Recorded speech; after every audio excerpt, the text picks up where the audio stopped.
Ako útočníci zneužívajú prehliadače AI, prípad ChatGPT Atlas. Nový webový prehliadač s umelou inteligenciou ChatGPT Atlas upútal pozornosť odborníkov aj širokej verejnosti. Kombinuje bežné prehliadanie s pomocou umelej inteligencie a sľubuje maximálnu produktivitu. S rastúcim využívaním podobných nástrojov je však nevyhnutné diskutovať nielen o ich výhodách, ale aj o nových, často podceňovaných bezpečnostných hrozbách. Hlavnou slabinou Atlasu a aj iných AI prehliadačov je tzv. Prompt injection. Ide o situáciu, keď útočník dokáže prepašovať škodlivé inštrukcie priamo do adresného riadku alebo iného vstupného pola prehliadača. Napríklad obeť skopíruje a vloží údajný odkaz, ktorý v skutočnosti obsahuje inštrukcie pre AI agenta. Výsledkom môže byť nielen presmerovanie na phishingovú webovú stránku, ale aj vykonanie nežiaducich akcií v cloudovom úložisku používateľa. Hlbší problém spočíva v samotnej povahe prehliadačov z AI. Agent aktívne interpretuje akýkoľvek textový vstup.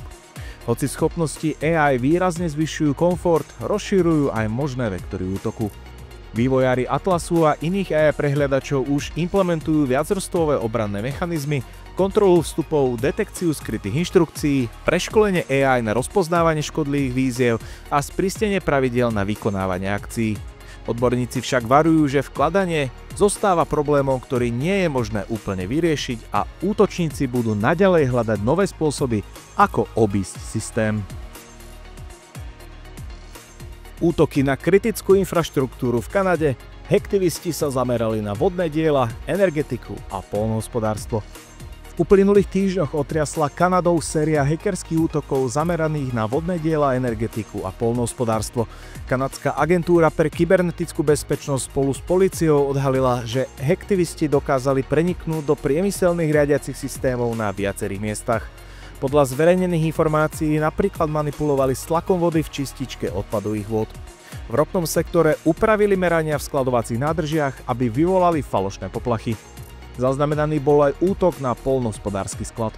Hoci nešlo o vysoko sofistikované útoky zamerané na spôsobenie dlhodobých škôd, tieto incidenty poukazujú na skutočnosť, že mnohé systémy zostávajú prístupné cez internet bez adekvátneho zabezpečenia.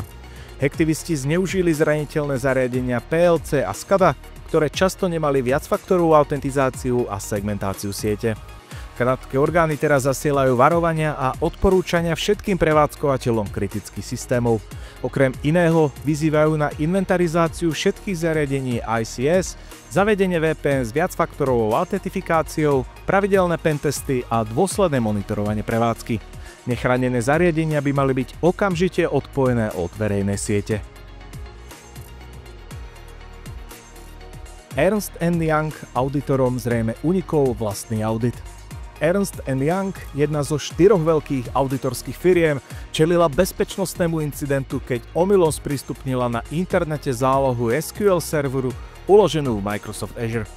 Incident objavila spoločnosť Neo Security počas rutinného pasívneho mapovania sieťových aktív vo verejnom cloude.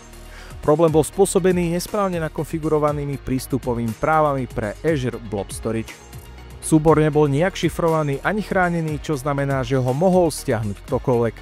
Podľa dostupných informácií išlo o kompletný výpis databázy získaný počas akvizície európskej spoločnosti, vrátane schém, užívateľských údajov, protokolov a ďalších firemných tajomstiev. Nájsť 4 terabajtovú zálohu SQL vystavenú na internete je ako nájsť hlavný plán a fyzické kľúče od Trezora, dodali výskumníci z Neo Security. Spoločnosť EY reagovala na incident stiahnutím súboru a vykonaním internej analýzy. Spoločnosť tvrdí, že uniknuté údaje sa týkali iba konkrétneho talianskeho subjektu a neobsahovali údaje iných klientov. Nie je však možné s istotou povedať, že údaje neboli stiahnuté treťou stranou už skôr.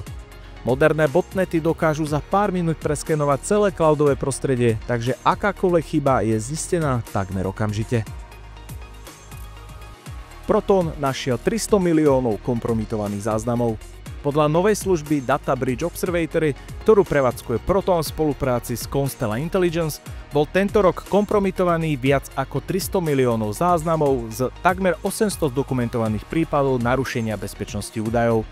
Kľúčovým faktorom v tejto otázke je nedostatok transparentnosti zo strany spoločností, ktoré sa o únikoch často dozvedia len z monitoringu dark webu, alebo tieto incidenty úmyselne skrývajú pred regulačnými orgánmi a zákazníkmi.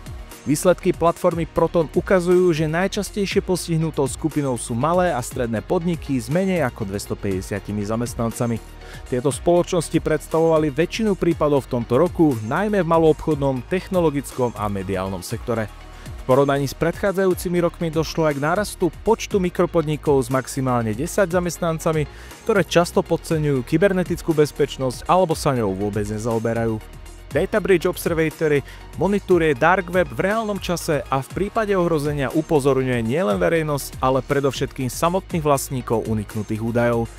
Takmer vo všetkých prípadoch došlo k úniku e-mailových adries, v 90% boli zverejnené mená, v 72% ďalšie kontaktné údaje a v takmer polovici prípadov došlo aj ku úniku hesiel. Významnú úlohu zohrávajú aj záznamy obsahujúce citlivé osobné údaje, ako sú zdravotné data alebo informácie z osobných dokumentov. A tým sa končí zhrnutie za 44. týždeň. Ak sa vám epizóda páčila, budeme radi za like a odber a ak chcete o novej epizóde vedieť vždy ako prvý, nezabudnite kliknúť aj na zvonček. Tieto, ako aj ďalšie novinky a zaujímavosti nájdete vždy na našom webe a sociálnych sieťach cisnetshield.com. Ďakujeme za pozornosť a vidíme sa opäť o týždeň pri ďalšej epizóde Security Sunday.